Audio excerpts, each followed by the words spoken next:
Hola, ¿cómo les va? Bienvenidos a una nueva entrevista de Telediario Televisión. Soy Guillermo Jeremía y les propongo en los minutos que vienen analizar la situación que deviene en una discusión que se repite, que está ligada con la necesidad del gobierno de capturar dólares en el mercado para poder sostener las reservas, la tentadora oferta que le hace al sector agropecuario, pagándole un dólar diferencial, que para muchos implica eliminar las retenciones de la soja, si es lo que se liquida, y el propio campo o algunos sectores del campo argentino quejándose por esta situación. Vamos a hablar respecto de este tema con el vicepresidente de la Sociedad Rural Córdoba, Sebastián Trocero. La Sociedad Rural de Córdoba, que ha tenido posturas que se diferencian de las entidades que agrupan a los sectores agropecuarios, sobre todo a la mesa de enlace. Sebastián, un gusto. Gracias por aceptar esta videollamada. ¿Cómo va? Muy bien, Guillermo. ¿Cómo estás vos? Gracias por la invitación. Muy bien. Bueno, primero, ustedes, la Sociedad Rural de Córdoba se ha diferenciado claramente en el discurso casi monolítico que ha tenido la rural.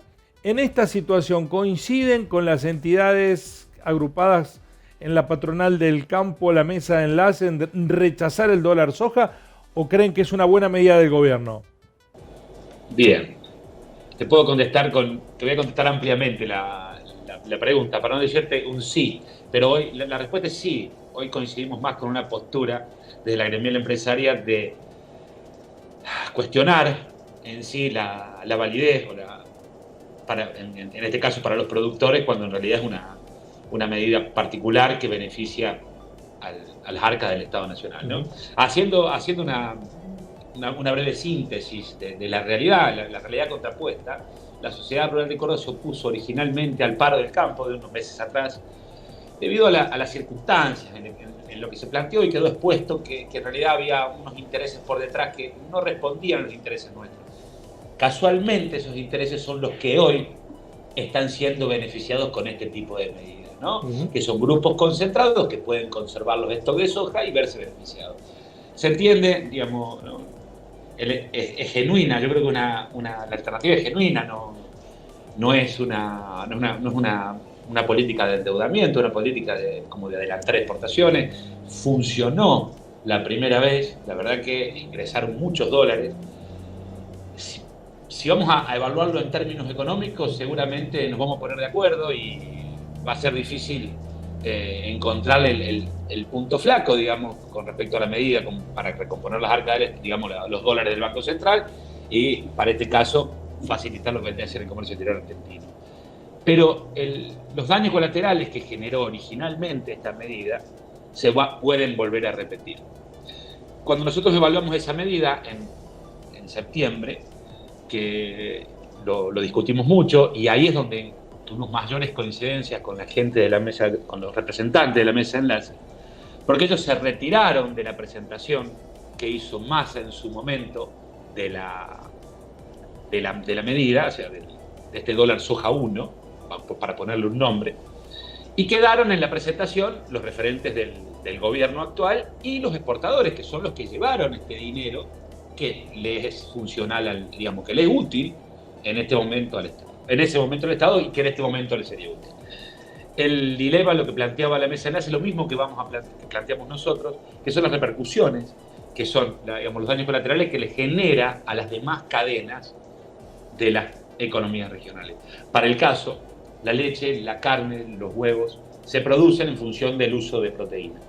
¿Sí? Es una parte proporcional de la dieta y además es uno de los componentes más importantes de los que arriendan campo, porque incide sobre el precio de los alquileres. ¿Sí? Y eso también había quedado en una nebulosa. Se planteó por detrás, digamos, la mesa de enlace fue su pedido dentro de lo que vendría a ser la nueva Secretaría de Agricultura, porque por detrás de este dólar soja hay una propuesta de compensar a los sectores que se ven afectados, ¿no?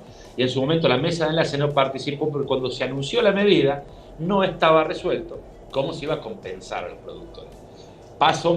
Lo mismo que pasa ahora, el dólar soja está vigente y el actual secretario de Ganadería, Moreno creo, no recuerdo el apellido, después de las reuniones que tienen en la gente hay una asamblea que participan los distintos sectores de producción, donde participan los agentes de gobierno y los referentes de producción, inclusive la UIA, que están dispuestos a compensar, o sea, van a evaluar de ahora en más cómo compensar, ¿sí?, a los productores de carne, leche y huevo, ¿no? La nota es de Daniel Pepa del día de hoy, que lo hace con él, pero no está resuelto cómo va a ser ese método de compensación, ni cómo va a evitar. ¿En el dólar soja 1 esa compensación existió o no?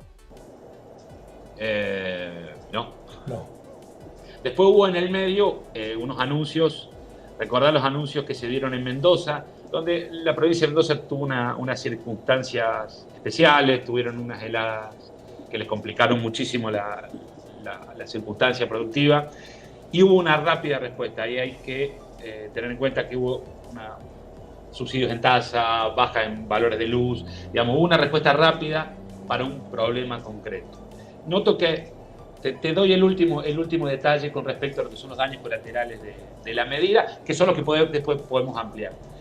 No es mi especialidad, pero en términos agronómicos también es desleal la competencia que le va a generar la soja a los demás productos o a las demás producciones dentro de la misma cadena de los agricultores, en detrimento del trigo, del maíz, del sorgo y demás especies, ¿no? Al no saber, o el productor estar esperando que la soja va a valer siempre más, en los términos de rotación va a terminar prevaleciendo la soja, ¿no? Y eso a nivel agronómico, no soy especialista, se puede discutir con un ingeniero agrónomo, no es lo ideal en la rotación de la soja. Sebastián, usted está en la ganadería, no en la agricultura. Ganadero de leche. Ganadero de leche, pero no produce soja, con lo cual, ¿qué haría si tuviera stock de soja? ¿Le convendría liquidar, digamos? Porque aquí se está dirigiendo la mirada solo a los agroexportadores, como si esto no beneficiara al mediano o al pequeño productor. O ya los medianos y pequeños productores liquidaron todo. El estado completo de las empresas que exportaron con el dólar soja 1 incluye 52 empresas. O sea que no estamos hablando de los productores ya habían vendido. No, la verdad que estamos hablando de un puñado de empresas grandes y de algunas empresas más que en términos de comercio, no hablo de interés solamente financiero o económico, aprovecharon el dólar soja, porque se habla de que lo hizo YPF, Agrofina, Singenta, lo hicieron empresas que importan también productos para abastecer a la cadena, para volver a producir. Se habla de otros que se han incursionado en la actividad agropecuaria para poder exportar, para poder importar, por ejemplo, electrodomésticos, ¿sí?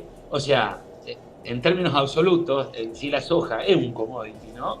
Y no son los productores en sí los que se ven beneficiados con esta medida. Se entiende por todo el resto, digamos, como medida de gobierno para mejorar la reserva del banco, mejorar los términos de comercio exterior, pero no se puede vender o no se puede tratar de decir que en realidad es una medida para los productores agropecuarios. Sí. ¿Cuán riesgoso es que esta práctica del gobierno se repita, ¿no? y que esto forme parte de una especulación de esos sectores concentrados? Porque ahora, sabiendo que cada tanto necesita dólares y los va a atentar con un dólar especial, puede que los agroexportadores dicen, bueno, retengamos que en algún momento nos van a venir a ofrecer. ¿Esa lógica puede alimentarse? Y es la lógica que te planteo que puede terminar afectando, digamos, el proceso agronómico de la rotación de los distintos cultivos, y el productor termine definiendo su estrategia de siembra o qué productos va a hacer, siempre tentado por esa zanahoria, ¿no? Una vez entrado, que es lo que observo yo, es algo, no quiero pecar de hablar de lo que no sé, porque te voy a dar un detalle de economía. Yo creo que lo que estamos haciendo es trayendo los dólares un tiempo antes de lo que van a entrar, porque dentro de un intervalo de confianza estas exportaciones se iban a dar el mes que viene, en enero, en febrero, la gente lo iba, digamos, la soja existe y siempre se terminó por todo, debe haber valores, se debe haber tenido en cuenta que esos stocks estaban y iban a entrar acá 2 meses. ¿sí? Estás adelantándolas. O sea, vas a tener que irlas adelantando permanentemente para poder mantener eso, a menos que en algún momento fabriquemos dólares de otra cosa. Y no, acordate, no soy economista, no quiero hablar de eso, pero por lo general, digamos, los términos de intercambio nuestro, digamos, nuestros mayores ingresos son de los commodities. Los ingresos fuertes los representa la soja en este caso y todo su complejo. Sebastián, se menciona particularmente el discurso ruralista de las entidades que están sentadas en la mesa de enlace. Hablan que la particularmente perjudicada es la cadena láctea, los productores lácteos. Vos sos uno de ellos. ¿Por qué perjudica particularmente el dólar soja al sector? En los términos económicos, los daños colaterales son, el principal es hoy la leche se produce en su mayor cantidad en función a la suplementación, ¿sí? El pastoreo quedó en otra época, sobre todo en nuestra zona. Yo estoy en Marul, donde tenemos un grupo de productores que son de alta producción y de alta eficiencia, perdón. Ellos consumen mucha proteína y esto les encarece el valor de la proteína en una proporción de su dieta, ¿sí? De verlo de dos formas es negativo. Desde el punto de vista del aumento de sus costos, por ejemplo, que les hace perder dinero a los productores de leche. Y desde el otro punto de vista, si ellos tienen que ajustar y no producir, estás afectando la productividad de la cadena de la leche al generar menos oferta. Si uno quisiera ajustar la producción, es decir, vamos a dar menos proteína porque está más cara, vamos a buscar un punto de equilibrio por debajo del que tenemos ahora, vas a tener menos oferta. Entonces también estás jugando en contra del precio de la leche, más menos oferta de leche, más menos precio, digamos. En economía hablemos con lo justo y lo más sencillo posible, ¿no? A ver, lo planteó Mercedes Lalor esta tarde, hablábamos con ella es una referente de la Sociedad Rural Argentina, que quiere ser el vicepresidente de la Sociedad Rural Argentina, junto con un referente de la zona sur de acá de Córdoba, y ella exponía de que por qué no hacemos un dólar soja para todos los productos regionales, porque yo le planteaba por qué en vez de poner todos estos parches, si podemos producir lo que consumimos para el mercado externo y generar excedentes con mucha mano de obra, mucho valor agregado, ¿por qué no lo incentivamos de la misma forma, no? Y una respuesta un poco más política fue porque sería admitir una devaluación.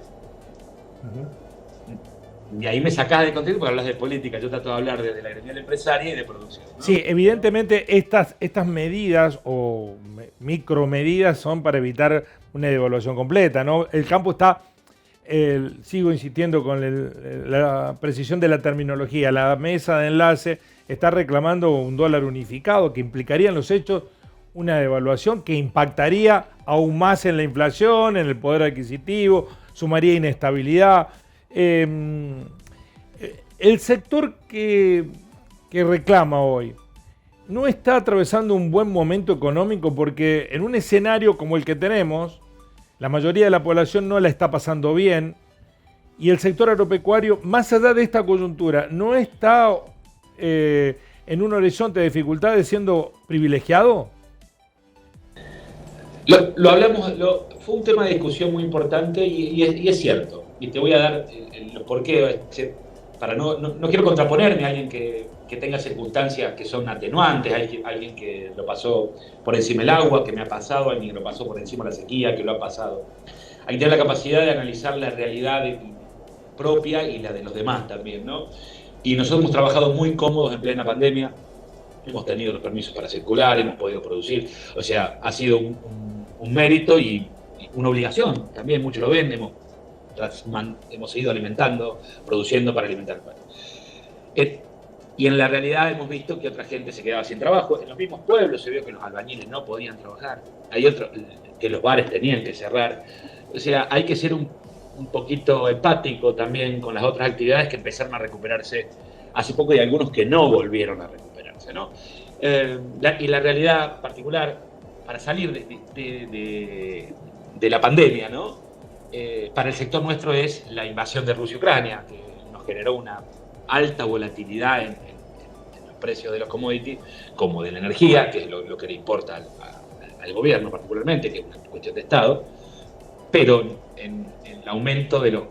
Te hablo, por ejemplo, del sector del sector de producción de leche, vos pasás automáticamente, en un momento sin no es una curva, es un golpe a pagar más de alquiler, a pagar más del precio del maíz y de la soja. No solamente en este caso la proteína. La leche se produce en base a energía y proteína, la energía es el maíz, tanto el silo como el grano, la soja es un suplemento proteico para mejorar la producción. Y los alquileres de los campos se pagan en kilos de soja. Hay algunas zonas todavía, pero muy particulares, que pueden pagar sus alquileres en litros de leche, ¿no? Particularmente te la puedo decir en la zona de Morteros, de Brinkmann, en la zona fuerte de producción, que todavía se pactan algunos alquileres en litros de leche, que en ese caso los afectaría en menor medida, ¿no? Pero si no fue un cimbronazo muy fuerte, no lo digo yo, lo dice la OCLA, tiene un panel muy interesante donde plantea el valor neto creado, que es para la producción de leche de varios miles de millones de pesos hacia abajo, ¿no? Y la lechería está acostumbrada a responder por detrás a esos cimbronazos, ¿no? Y podemos hacer un paro, podemos pedir mayores precios, podemos ir al frente en Ucrania a defender y plantear que esto no pase. Es complejo, pero nos acomodamos, y yo creo que las políticas en ese momento nos permitieron acomodarnos. Estábamos llegando a un equilibrio y ¡fua!, cayó el dólar soja, que nos genera un desequilibrio, pero no es tan fuerte como el que resistimos en febrero. Sebastián, aquí hay una discusión hoy en torno de, mencionaba que las grandes empresas concentradas de la agroexportación son las beneficiadas del dólar soja. Con ellas no se puede hacer nada, digo, en el sentido que pequeños, medianos productores no pueden plantarse frente a las agroexportadoras porque todo el reclamo del campo va dirigido al gobierno. En su momento, cuando ocurrió lo de Vicentín, el gobierno amagó con intervenir en la agroexportación y la mesa de enlace salió a cuestionarlo. Por esta razón, no querían que intervinieran en el mercado. Hoy, si tuviéramos una empresa testigo, el escenario sería distinto con la liquidación de dólares. Los productores no pueden retener ellos y hacer que las agroexportadoras no sean las beneficiadas del modelo. Vamos a hablar un poquito de economía y de política juntos, ¿no? Te lo trato de llevar después a la organización de los productores y cómo llegamos a una idea de última para tener una empresa nacional. Hay referencias, a ver, hay cooperativas que se dedican a la actividad, ¿no? Y desde mi humilde opinión, siempre, y desde mi pobre análisis, el caso del mercado de los cereales es un mercado que lo manejan unas pocas multinacionales hace décadas, hace capaz que más de 100 años, que recontrolaba, digamos, desde la demanda, ¿no? Desde la oferta es muy plural, más allá de los procesos de concentración que se están dando, que el complejo agrícola, digamos, la economía regional, hablemoslo como una economía regional, que es la producción de grano en el país, es uno de los que más se concentró en los últimos años. Nosotros vemos que se da concentración en el campo y tenemos números muy buenos de lo que son los censos nacionales agropecuarios, que es alarmante el número, pero es una media, donde en los casos de los productores agrícolas es mucho mayor, es 90-10, 10-90, digamos, ha concentrado el 10% de las empresas el 90% de la producción, ¿sí? Es el sector que más concentró, ¿sí? Y planteemos entonces que era un sector que se plantea que tiene un libre mercado, pero un libre mercado porque hay un montón de productores y tenés algunas empresas que están en el puerto que son las que te lo pueden comprar.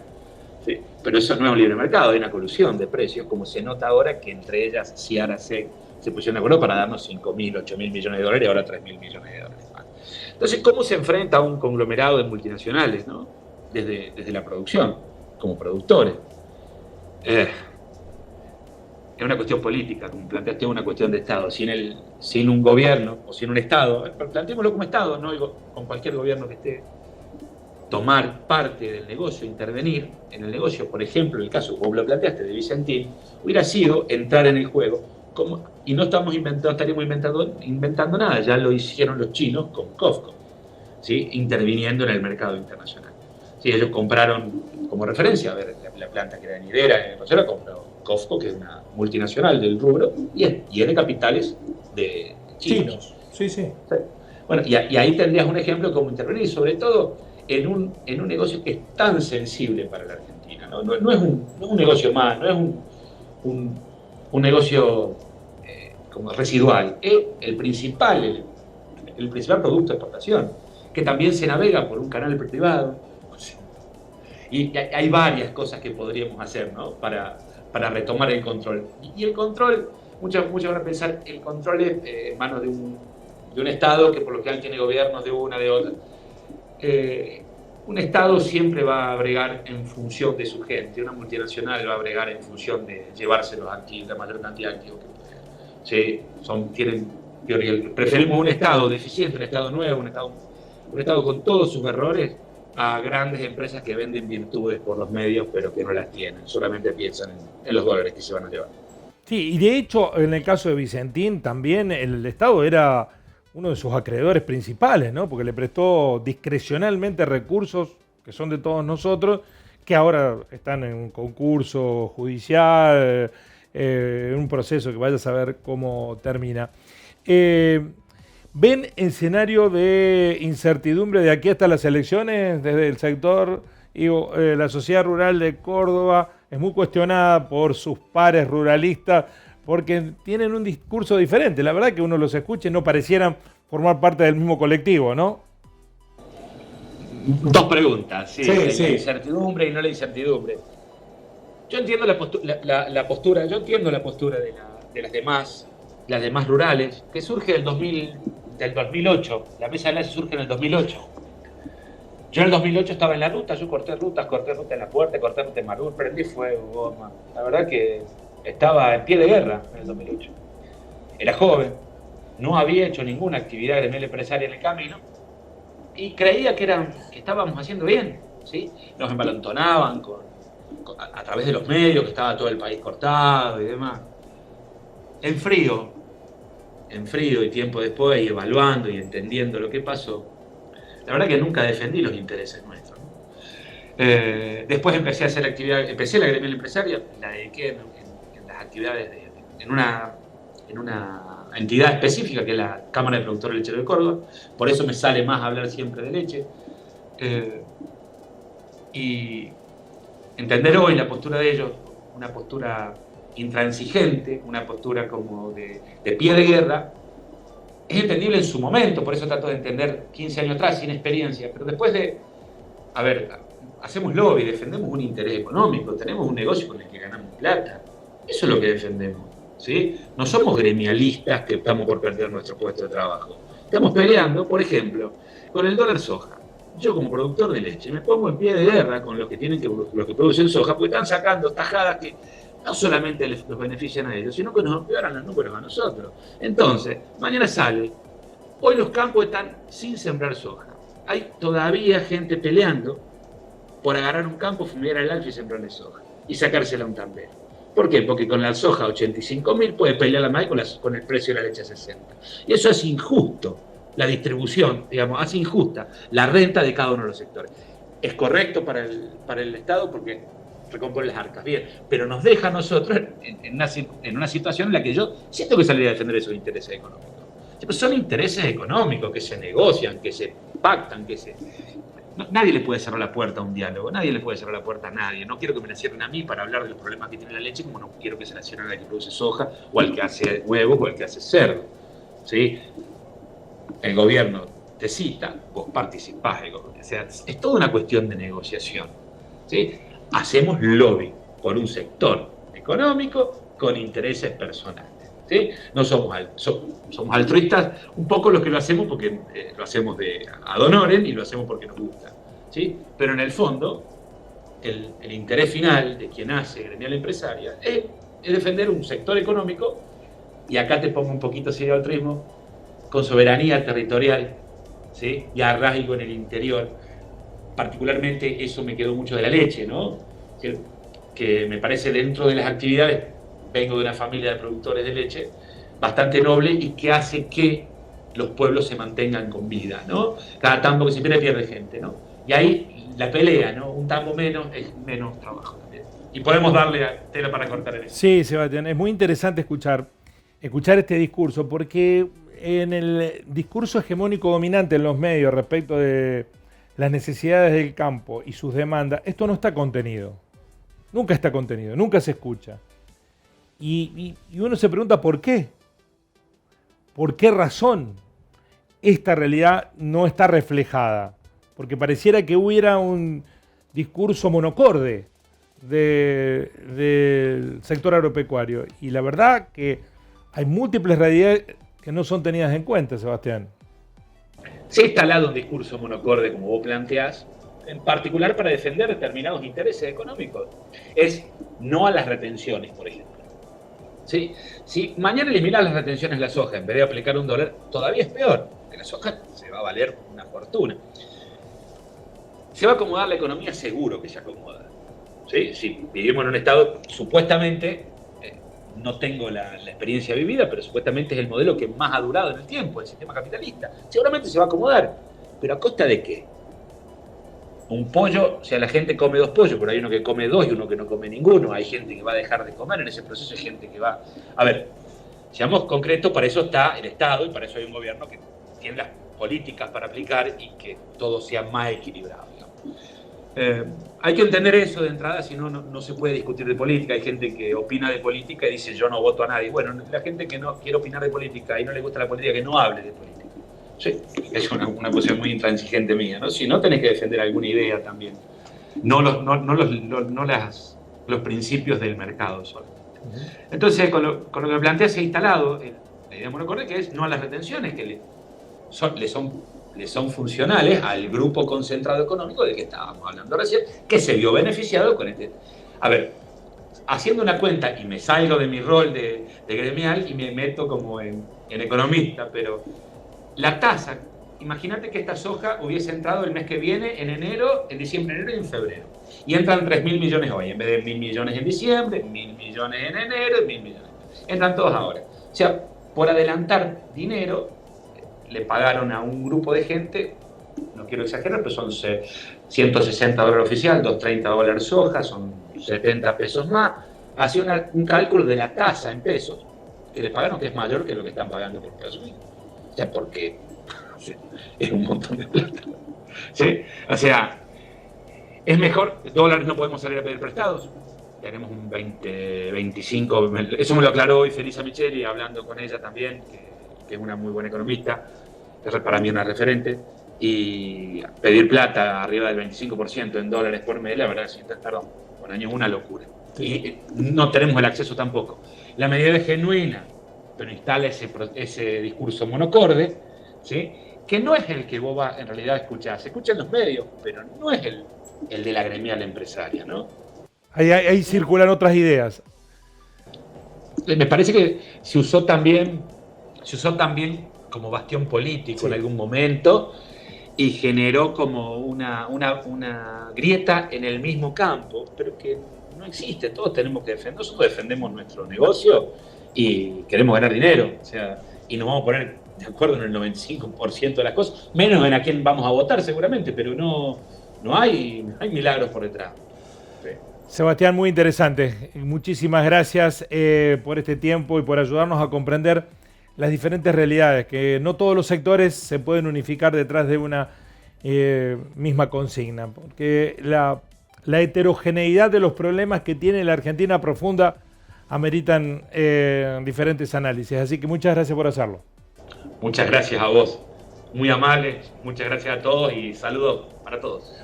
La palabra del vicepresidente de la Sociedad Rural de Córdoba, Sebastián Trocero. El campo y su realidad, en un análisis de la entrevista de Telediario de hoy.